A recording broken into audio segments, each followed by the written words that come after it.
Hello friends, welcome to our channel to box office. কথা বলবো মির্জা এই মুভির 46 দিনের কালেকশন নিয়ে, রাজকুমার এই মুভির 46 দিনের কালেকশন নিয়ে। সুপারস্টার সাকিব খান স্যার, যিনি বাংলাদেশের সবচেয়ে বড় সুপারস্টার, বাংলাদেশের দর্শকরা যাকে খুবই বেশি ভালোবাসেন এবং পছন্দ করেন, তার রাজকুমার কিন্তু নিজে 46 দিন কমপ্লিট করে নিয়েছে। আপনি জানিয়ে দেই, আর হয়তো 20 দিন আপনারা এই ফিল্মটিকে সিনেমা হলে দেখবেন, কারণ তুফান কিন্তু বাংলাদেশে রিলিজ হবে এবং তুফানের যেরকম হাইপ, যদি কোরবানি ঈদে তুফান রিলিজ হতে পারে, অবশ্যই মুভিটি বক্স অফিসে তুফান এনে দিয়ে দেবে। আপনি জানিয়ে দেই, আমরা এক্সপেক্ট করছি মির্জা এবং রাজকুমার লং টাইম রান করবে এবং অবশ্যই মুভিটি বক্স অফিসে 70 থেকে 75 দিন রান করবে। প্রথমত বলবো মির্জা নিয়ে বাঁচলো 4 কোটি টাকা। লিড হলো অঙ্কুশ হাজরা স্যার, 46 দিন কমপ্লিট করে নিয়েছে। অঙ্কুশ হাজরা স্যার অভিনীত মির্জা ফিল্মটি একটি ব্লকবাস্টার ফিল্ম। বাংলা দর্শকরা এই মুভিকে সাপোর্ট করেছে এবং মির্জা সকল জায়গায় ভালো কালেকশন করেছে। ফ্যামিলি যদি সাপোর্ট করে, অবশ্যই মির্জা লং টাইম রান করবে এবং অবশ্যই মুভিটি বক্স অফিসে আরও ভালো আইন আনে দেবে। আপনি জানিয়ে দেই, মির্জা আসলো, মির্জার পরে কিন্তু মির্জা 2 আসবে। আমরা আশা করছি মির্জা 2ও বক্স অফিস কাঁপাবে। এই 46 দিনে ওয়েস্ট বেঙ্গল থেকে আয় করেছে 4 লক্ষ রুপি। টোটাল এমএ কালেকশন হলো 5 কোটি 8 লক্ষ রুপি। আপনারা যদি এখনও মির্জা না থাকেন, দেখবেন অঙ্কুশ হাজরা স্যার অভিনীত মির্জা ফিল্মটি কেমন হয়েছে, লং টাইম রানে মুভিটি কত টাকা আয় করতে পারে।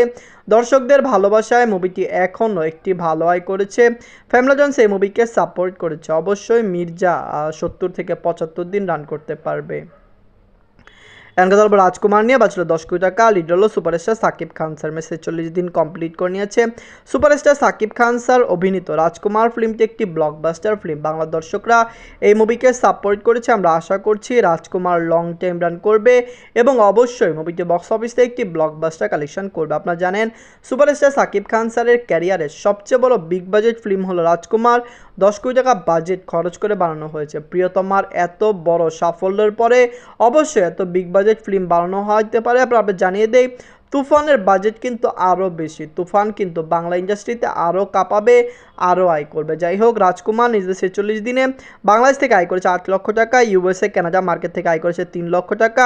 অস্ট্রেলিয়া মার্কেট থেকে আয় করেছে 2 লক্ষ টাকা। ইউনাইটেড আরব থেকে আয় করেছে 2 লক্ষ টাকা। ইউকে থেকে আয় করেছে 3 লক্ষ টাকা। ওয়ার্ল্ড মার্কেট থেকে আয় করেছে 18 লক্ষ টাকা। টোটাল এমএ কালেকশন হলো 33 কোটি 22 লক্ষ টাকা। আপনি জানিয়ে দেই, রাজকুমার কিন্তু বাংলাদেশের 17টি শোতে চলছে। আপকামিং রাজকুমার মালয়েশিয়া, সিঙ্গাপুর প্লাস মুভিটি ইন্ডিয়াতে রিলিজ হবে। ইন্ডিয়াতে রিলিজ হওয়ার সম্ভাবনা আমি দেখছি প্রায় খুবই কম, কারণ আপনারা জানেন সামনে কোরবানি ঈদ, তুফানও কিন্তু ইন্ডিয়াতে রিলিজ হওয়ার সম্ভাবনা রয়েছে। বুমরাং রিলিজ হবে। এর মাঝখানে রাজকুমার কি কোনো শো পাবে কি না, এটা নিয়ে অনেক বেশি সন্দেহ হচ্ছে। যাই হোক, আপনারা যদি এখনও রাজকুমার মির্জা না থাকেন, দেখবেন, কমেন্ট করে জানিয়ে দিন এই দুইটি মুভির মধ্যে সবচেয়ে সেরা বাংলা মুভি কোনটি। ধন্যবাদ।